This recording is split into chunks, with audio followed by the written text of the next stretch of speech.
아비도스 3장에서 시공간과 평행세계를 다뤘다면 백화요란 2장에서는 차원이라는 또 어려운 소재를 다루기에 대본을 만드는데 좀 고생 좀 했습니다. 일단 백물어라고 불리는 괴물들에게 공격이 통하지 않는 이유, 그리고 황혼에 접촉하게 된다면 날 때부터 죽은 것처럼 다른 살아있는 존재와 공존하지 못하는 그림자 같은 형질로 바뀐다는 발언을 보면 황혼은 다른 차원의 공간을 말하는 것이고, 그 차원에 들어가게 된다면 키보토스 차원에서 관측은 되지만 간섭은 할 수 없는 상태가 된다는 뜻이겠죠. 말 그대로 다른 차원, 공간에 있으니 백물어를 쏴봤자 땅이나 벽에 총알이 박힐 수밖에 없는데요. 하지만 또 백물어는 일방적으로 공격이 가능합니다. 그리고 그건 괴서의 힘으로 황혼과 현실 세계의 경계를 흐리게 만들어 황혼에서의 공격이 현실 세계에 닿게 만들기 때문인 것으로 추측되죠. 아마 백화요란의 부장이나 쿠즈노아가 사용하는 백년도 괴서와 같은 차원을 다루는 힘일 거라 생각됩니다. 그렇게 생각한다면 슈로에게 평범한 공격이 통하지 않던 이유도 설명이 되거든요. 몸이 다른 차원에 있으니 공격이 통할 리가 없었겠죠. 여기서 중요한 건 황혼이라는 건 평범한 차원이 아니라는 것입니다. 황혼,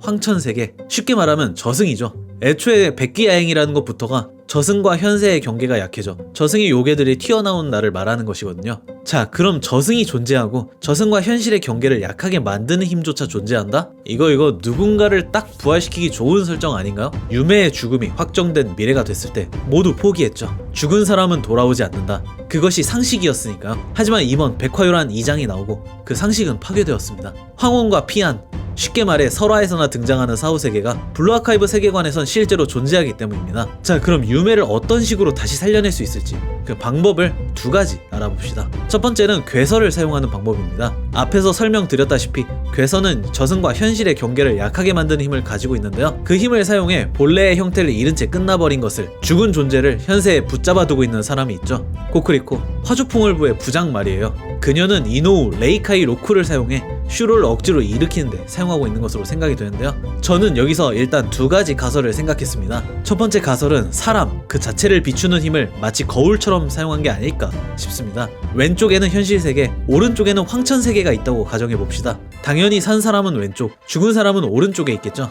여기서 사람 그 자체를 비추는 힘, 이노우 레이카이 로쿠를 사용해 반대편에 있는 슈로를 비추면 이런 식으로 현실에도 슈로가 나타나게 되겠죠. 이런 방식으로 슈로를 현실 세계에 고정시켜 놓은 게 아닌가 싶습니다. 괴서의 특징상 현세와 저승의 경계를 허무는 건 쉬운 일일 테니 말이에요. 두 번째 가설은 이노우 레이카이 로쿠가 코쿠리코의 이야기다 라는 가설입니다. 여기서 진짜 원전인 이노우 레이카이 로쿠의 이야기를 간단하게 알려드리자면, 주인공 이노우 헤이타이 로우는 친구들과 귀신 불러내기 놀이를 하다 진짜로 레이카이, 영계의 경계에 발을 들여버리고 영계에 있던 여러 요괴가 그를 괴롭히기 시작합니다. 그렇게 공포에 질려 도망을 다니던 이노우는 마지막에 공포를 이겨내고 요괴와 맞서 싸워 이기게 되죠. 이를 본 요괴의 우두머리가 나타나 그 용기에 감복해 진정으로 요괴를 두려워하지 않았으니 인간 중에서도 특별한 자라며 보상과 축복을 내려줍니다. 이걸 코쿠리코에 대입을 하면 그녀는 어떠한 일을 계기로 영계의 세계, 즉 황혼에 들어가게 되고 거기서 수많은 요괴,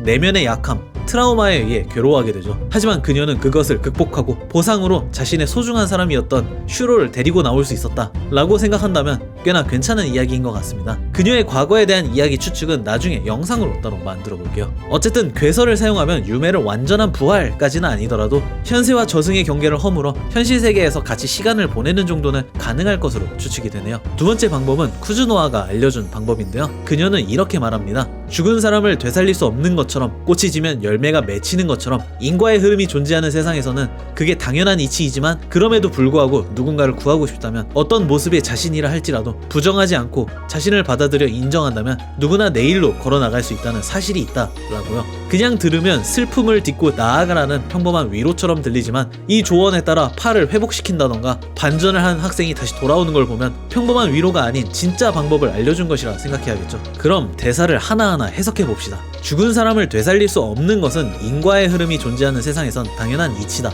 이건 인과율에 관한 이야기입니다. 인과율이란 원인과 결과의 법칙, 쉽게 말하자면 불을 붙이면 주위가 따뜻해진다, 꽃이 지면 열매가 맺힌다와 같은 세계가 흘러가는 법칙이라고 생각해주시면 돼요. 하지만 그럼에도 불구하고 누군가를 구하고 싶다면 이 대사의 해석은 그런 인과율을 거스르는 방법이 있다는 뜻이겠죠. 만약 세상의 법칙인 인과율을 거스를 수 있다면 마른 하늘에 벼락을 치게 하고 시간의 흐름을 바꾸고 죽은 사람을 살리는 말 그대로 신에 가까운 힘을 사용할 수 있겠죠. 그리고 쿠즈노와는 그 힘을 사용할 수 있는 방법을 알려주는데요. 어떤 모습의 자신이라 할지라도 부정하지 않고 자신을 받아들여 인정한다면 누구나 내 일로 걸어갈 수 있다. 이 대사는 두 가지로 해석이 됩니다. 학생들은 기본적으로 신에 가까운 존재란 말이죠. 자신의 모습을 받아들여 인정을 해라. 이 뜻은 본인이 평범한 학생이 아니라 신임을 자각하고 각성해라 라는 뜻일 수도 있습니다. 신의 힘이라면 인과율 정도는 부술만한 힘이 있기 때문이죠. 두 번째는 불교의 열반을 말하는 것일 수도 있습니다. 제가 이쪽 지식은 없어서 잘 모르지만 불교의 기본 가르침이 자신의 인과율, 업을 인정하고 받아들여